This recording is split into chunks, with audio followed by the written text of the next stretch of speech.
cold day in December when Mr. Gold made the call to 911. He noticed his elderly neighbor's driveway hadn't been plowed in a while, and there were no footsteps in the snow either.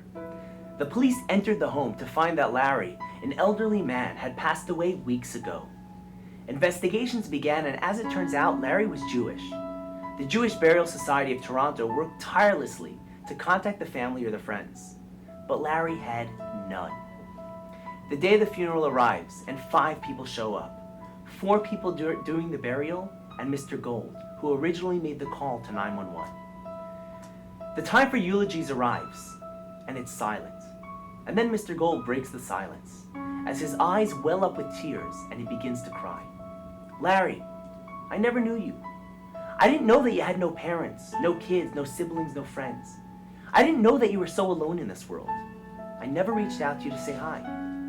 You died alone with no one at your side, and I hope you forgive me for not reaching out." What was Mr. Gold saying? He was saying, "Larry, we were neighbors, but we ignored each other. We were 2 Jewish brothers, but we walked right by each other. Had we run into each other in a forest in Nazi Germany or during the Spanish Inquisition, we would have cried and embraced just to see another Jew. But now we're neighbors, and there's no threat, and we ignore each other.